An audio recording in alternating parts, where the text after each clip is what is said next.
Hello and welcome to New Mexico Rising. My name is Abby Max. On this week's show, we have this. And that you're making sure that the answers are correct, because AI, again, still has this tendency to hallucinate and give the wrong answers. This is the concert, the world tour that Elvis never actually had. He dreamed of having one. He never got outside the U.S. All that and more right here on New Mexico Rising.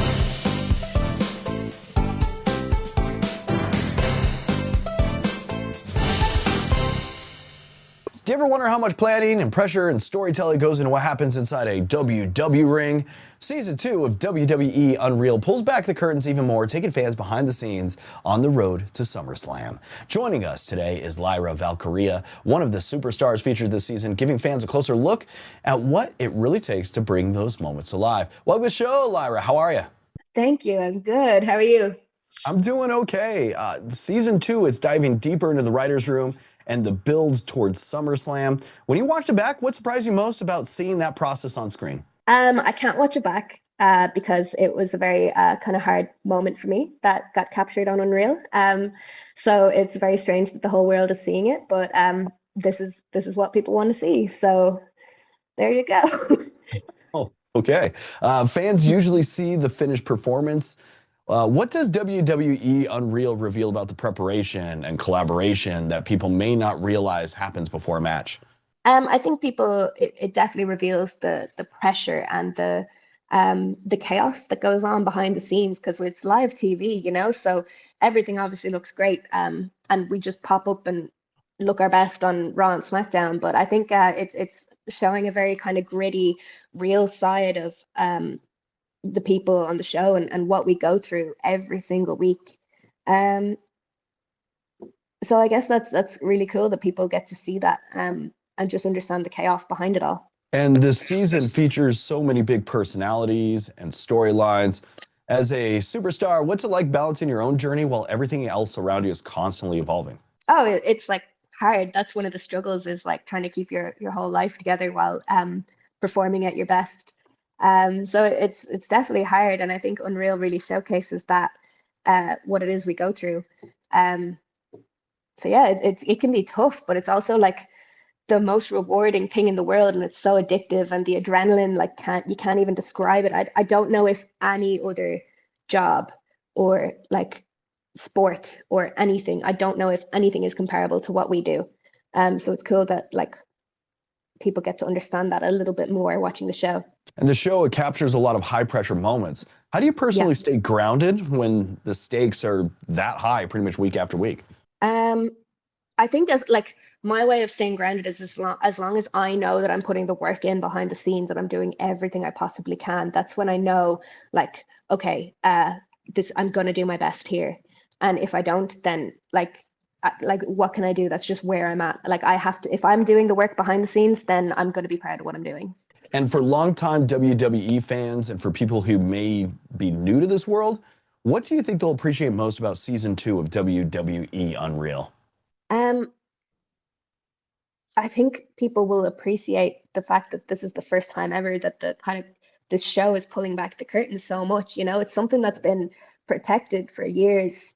And there's still people that, like, I'm one of them, that I'm not sure how much we like that, but there's a big demand for it. So I think people who have wanted that, like lifelong fans who have wanted to see what it's like behind the scenes, I think that's what, like, this is their chance to actually get to see that. All right, I want to thank you for joining me today. WWE Unreal Season 2 is streaming now on Netflix, taking fans behind the scenes all the way to SummerSlam. Lyra, thanks for joining me today. No, thank you for having me. Have you ever wondered what it really takes to send technology to the moon and then make it work once it's there? There's a new documentary called Drive Me to the Moon. It takes viewers behind the scenes of a groundbreaking lunar mission and the collaboration that made it possible. So joining us today is Fabiana Neves, Vice President of Castrol Americas, to talk about the film and why this moment matters for the future of space exploration. Welcome to the show, Fabiana. How are you? Thank you for having me. All good here today. Thank you. All right, for our viewers just hearing about it, what is Drive Me to the Moon and what story does the documentary tell? Drive Me to the Moon is a documentary where you will see everything behind the scenes on what it takes to be in the moon, from the concept to design, to collaboration, to bringing innovation, technology, and all steps towards making sure, hey, we are in the moon again. And the movie follows the Lunar Voyage 1 mission from early testing to touchdown on the moon. What do you think will surprise people most when they watch it? Well, the first one is making sure that the collaboration with the private sector and how new innovation has evolved and made it possible for the first time ever be in the lunar South Pole. So that's a pioneer opportunity never done before. And you can see firsthand, right, so on the documentary. Mission control is also a big part of the story. What makes this operation so unique compared to past lunar missions? Mission control is the brain behind the machines and truly what monitors, give control, as well as receive the data and insights of everything that is happening from the moment of the launch until the machine is in there, right? So is the brain, is the women behind everything that happens, right? So the ability to monitor, to receive the images, the data, the insights, and then turn this into actions that we can learn and evolve further is definitely the heart and the brain behind everything happening there. And Castrol has been involved in space exploration for decades. How did that experience shape their role in this mission and making of this film? For over 7 decades, we have been partnering with NASA since the Apollo mission, worked with the Mars missions, with the rovers, the Opportunity, the Curiosity, the Perseverance rovers, and our technology have evolved and enabled these missions to be successful. Now partnering with Lunar Outpost and the private sector to making sure that we do evolve, that we bring the technology, and our lubricants enable those missions to be successful is critical, has been critical for Castrol. We are really, really proud of being partnering and working and evolving with the space industry. With renewed excitement around lunar exploration right now, how does this mission help set the stage for what's coming next? Yeah, great question. We are definitely keen to support the goal of finding a sustainable way of having human presence in the moon. This mission was a first step towards that goal, so we are keen to continue partnering and making sure that, hey, we can make this a reality and there is a sustainable way for having human presence in the moon. So where can our viewers go check out Drive Me to the Moon and maybe get more information? You can go to our website, castrol.com/drive-me-to-the-moon, and also you can find us on YouTube. Fabiana Neves, I want to thank you for joining me today. Thank you.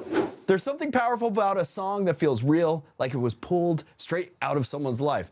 Country artist Harper has a new single called If Daddy Says No, and it's all about that push and pull between following your heart and honoring where you came from. She's a Texas native with more than 17 million career streams and national TV appearances under her belt, and now she's stepping into country radio in a very big way. Harper, welcome to the show, my friend. How are you?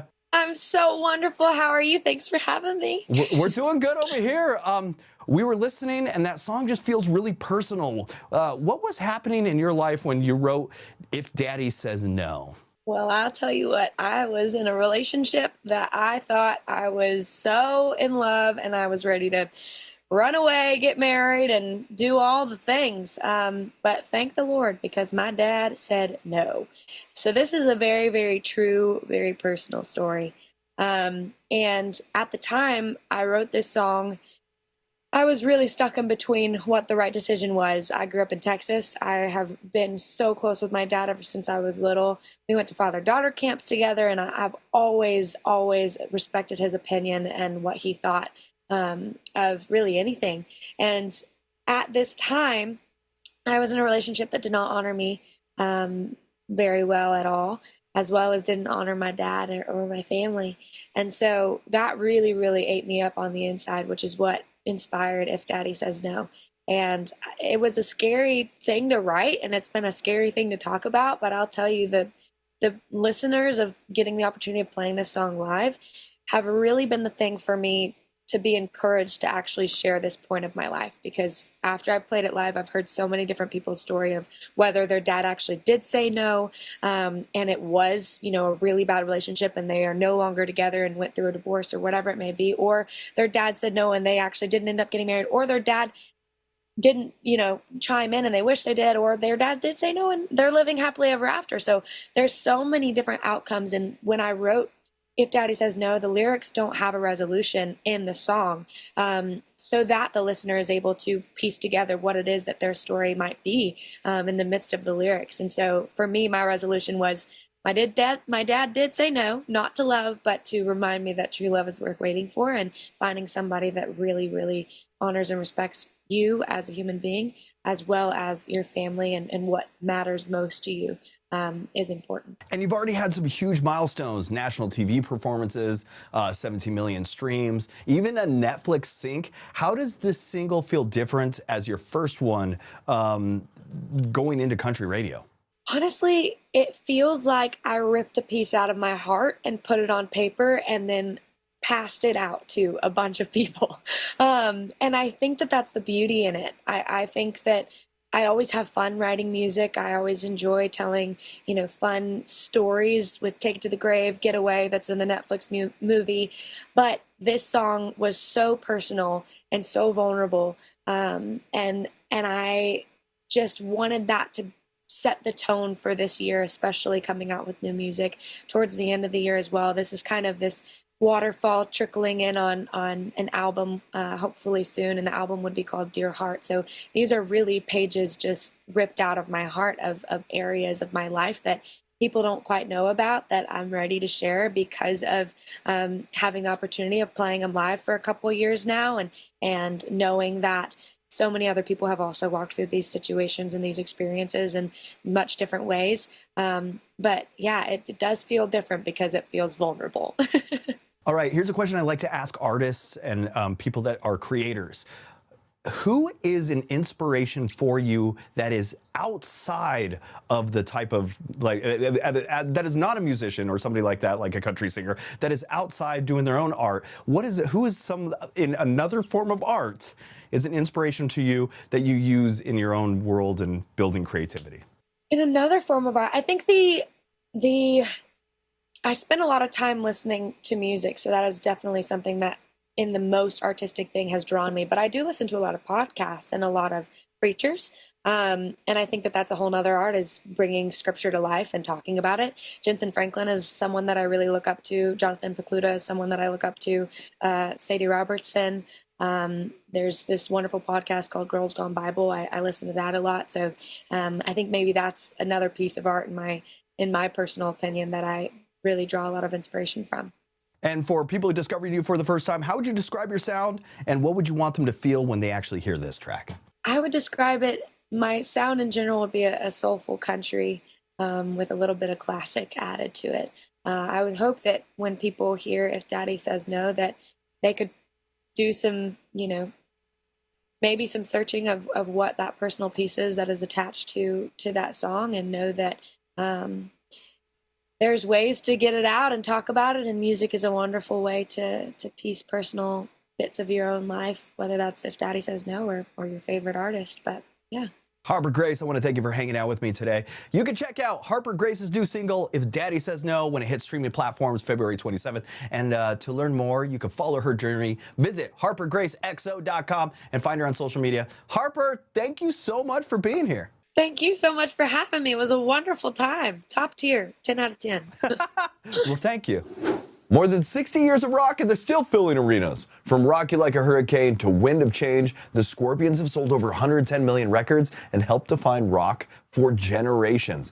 Now they're heading back to Las Vegas for a brand new residency, celebrating 6 decades of music. So joining us from Germany, we've got Klaus, Meine, and Matthias of Scorpions. It's great to have you both here. How are you? Great. Very good. How are you? Thanks for having us. I'm doing good. All right. It's been 60 years.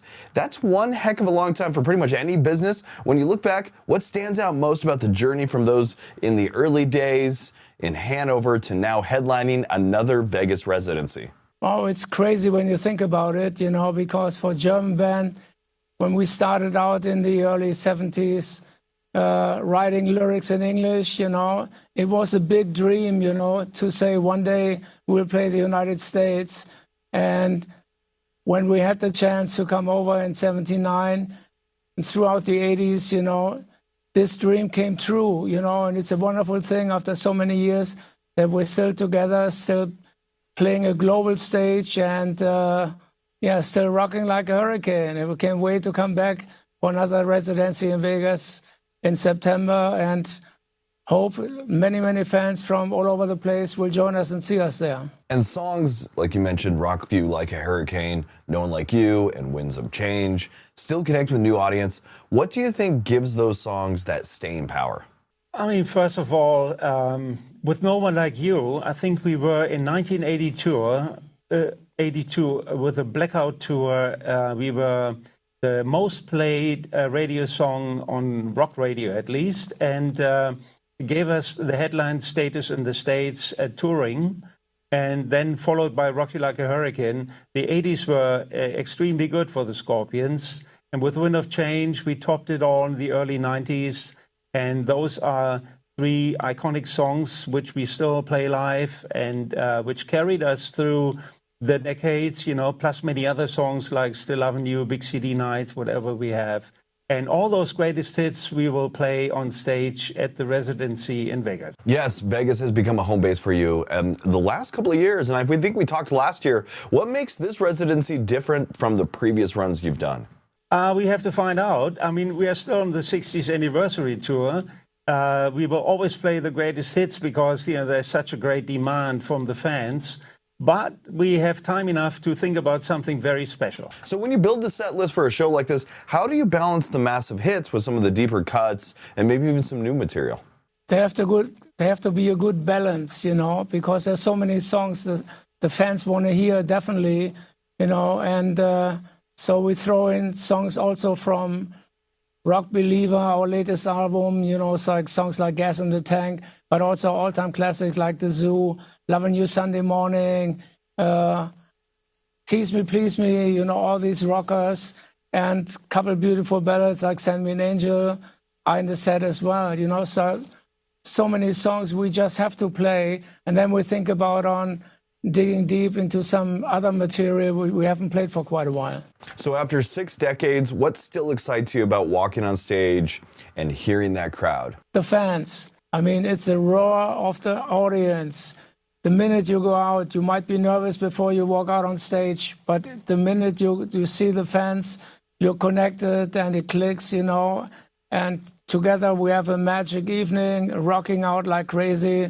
And especially in Vegas, there couldn't be a better place to celebrate 60 years of Scorpions. Hey, I want to thank you two for joining me today. Scorpions coming home to Las Vegas. 60 plus years of Scorpions kick off this fall at PH Live at Planet Hollywood Resort and Casino. Tickets are on sale now. Get them at Ticketmaster.com/ScorpionsVegas. If you ever wanted to hear those anthems live in one room, this is your chance. I want to thank you two one more time for joining me today. Thank you so much. And enjoy. Have a good day. What if you could experience Elvis in a way you've never seen or heard before? A new cinematic event from director Baz Luhrmann brings rare footage, restored performances, and unheard recordings together in something that's not quite a documentary and not just a concert film. It's called Epic, Elvis Presley in Concert. Baz Luhrmann joins us now to talk about his new big screen experience. Baz, welcome to the show, my friend. How are you? I'm good, Dan, and I love the way you described it as a cinematic event, because people are having trouble to sort of say what it is, that's what it is. This weekend, 1,900 screens all over the US. Get out and have a cinematic event, because that's what we tried to do. That's what Elvis is. And during the making of Elvis, you went searching for rumored lost concert footage. Yeah. And actually found dozens of boxes that hadn't been seen in decades. What did that discovery like for you? Oh my God, literally we thought we'd find a reel. And we went down to these salt mines in Kansas City where they stored negative. Bang, there's 65 boxes and 1635, some 8 mil. And Peter Jackson helps us bring it back to us to a level of quality. I mean, just get to the biggest screen you can in your town. It's in every town this weekend. Just get out there and see it, because it is actually, I've seen it enough now. People applaud during it, they dance during it. This is a movie you can really bother the other patrons, you know, bother them with your noise and your energy, because that's what it's for. And this isn't simply a restored concert film. You described it as almost a cinematic poem. How did you approach shaping Elvis's life story through this dreamlike concert experience? Well, when I was working with my creative partner in this, John O'Redman, we found this one box, and in it, Elvis is just recorded, unguarded, telling you about his life story. And we said, no talking heads in this. Let's just have Elvis come to you in a dream and tell you his story really unrestricted. And music and sing-along and concert moments. And he rocks out in it. Now sonically it's in 5/1. Everyone just says it sounds like it was recorded today, you know? And the audiences are reacting like that. This is the concert, the world tour that Elvis never actually had. He dreamed of having one. He never got outside the US. As we're speaking, he's in 5,000 screens all around the world right now. And for audiences who think they already kind of know Elvis or absolutely loved your film from 2022, what makes Epic a completely different experience on the big screen? I go on YouTube and just see what fans are saying. They'll tell you. They're going like, I thought I knew him, and now, but it's his humor. He's so goofy. He's so disarming. And then just you see him creating the music. Like you see him take a song like Bridge Over Troubled Water, Simon and Garfunkel, and turn it into this like gospel powerhouse song. And you know, he's so unpredictable. And I think people are, even hardcore fans are going like, one guy said, he said it beautifully. He said, you know, this is the film that Elvis always dreamed of making, but 50 years after his death, he's finally in it. Baz, I want to thank you for joining me today. Epic Elvis Presley in Concert is in theaters now. You can find showtimes and tickets at your local theater and experience Elvis like never before. Baz, it's been a pleasure to have you on here, my friend. Yes, my man. You're cool. Artificial intelligence is moving fast, and it's already changing what employers expect from the next generation of workers. Students today are learning these tools in real time, sometimes even before their schools could even catch up. So joining us now from Atlanta are Scarlette, Vice President of Strategic Partnerships at DeVry University, and Dr. Milton, CEO of the United States Artificial Intelligence Institute and a DeVry alum. Welcome to the show, you two. How are you? We're great. Thank you. All right, Dr. Mattox, when you look at the next few years, what kinds of AI skills do you think employees will be expected to understand that many people are starting to learn right now? Okay, sure.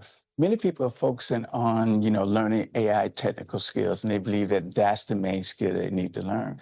But it's interesting that employers are also looking for a balance. They're looking for employees to understand some of their durable skills, like what's the intent of the organization? What are the goals? What are the objectives? And then go find the tool, the AI tool that would actually help them achieve those goals. So you have to strike that balance, right? Many people think if I learn all I can about AI, I'm good to go, but you still need to bring good old-fashioned human skills to the table where you're looking at the durability of the organization and how to use those AI tools to actually achieve those goals.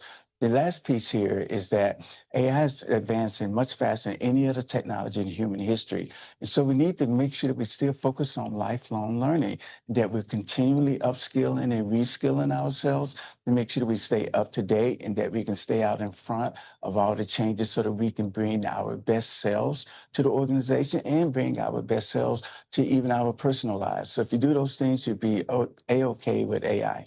And Scarlette, DeVry has been working to integrate AI across its curriculum. How does building those tools into multiple areas of study help prepare students for the real workplace? Yeah, DeVry is committed to integrating AI into 100% of our courses by the end of 2026, ensuring that learners have access to the AI augmented skills that they need for the careers of today and those of the future.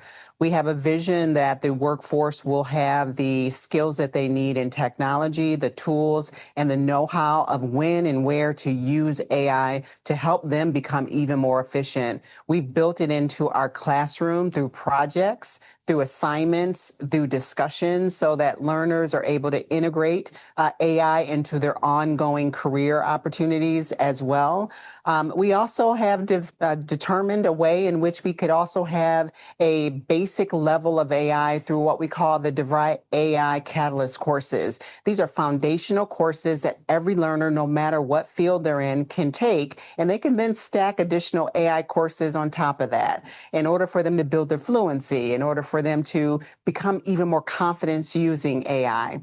Finally, we know that not all learners are looking to get a degree. Many of them are just looking to upskill and reskill and be prepared for the current careers they're in. And for that, we have the DeVry Pro platform, which also offers short-form training in AI that learners can learn today over the next few weeks and then use immediately on the job. And Dr. Mattox, people hear the term AI literacy more and more. In practical terms, what does that actually mean for graduates entering today's job market? Oh, sure. When you think about AI literacy, you want to go beyond the buzzwords. You want to go beyond just saying, I use ChatGPT or I use Microsoft Copilot.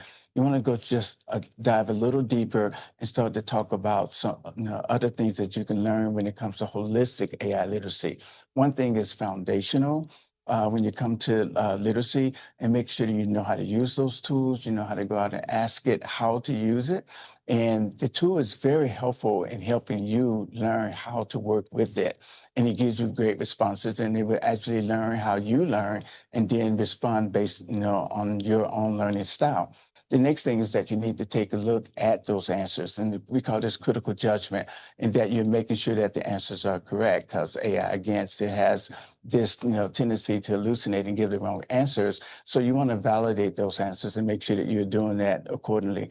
The third and last thing here is that you want to make sure that when you're working with AI, it's ethical, it's bias-free, and it's safe, that you're protecting your data and you're protecting the data of the corporation, right? And so many times we think that is the vendor of AI's responsibility to ensure those things, but it's actually our responsibility as well to make sure that it's ethical, bias-free, and safe. And if you do those things, again, you'll be really prepared for the AI era. And Scarlette, do you think early exposure to STEM and technology programs can really make a difference in helping students build those skills sooner? Yeah, the short answer is absolutely yes. For 95 years, DeVry has been offering a tech-infused education that gives learners the skills that they need for careers of today and those that are coming up in the future. Programs like our DeVry Advantage Academy, which is a dual enrollment program for juniors and seniors, so they earn their high school diploma at the same time that they earn a college degree, associate, or certificate program, is one of the great ways for us to give early exposure for teenagers. We can go even younger with our DeVry Her World event, which we have coming up in just about a week here in Atlanta. That is a STEM event for young girls who are ages or in grades 5 through 8, where they get hands-on activities in STEM careers, in STEM fields, where they get to engage with that technology and learn from it and determine if this is a way in which they want to go, or is this a career for them. They also have access to mentors. So women who are in the STEM field will be at the event to inspire them and help them to see themselves in STEM careers, so they begin to build their confidence and actually choose this as a potential future career for themselves. All right, you two, if people want to learn more about how schools are preparing students for the AI-driven workplace, where should they go? For more information, visit us at devry.edu. Hey, I want to thank you two for joining me today. Thank you. Thank you. Thank you for tuning in and checking us out here on New Mexico Rising. If you're a fan of the show and want to know what's going on behind the scenes, follow us on social media. We're at New Mexico Rising on Facebook and Instagram. Also, you can subscribe to our YouTube channel at New Mexico Rising. Thank you again for joining us right here on New Mexico Rising.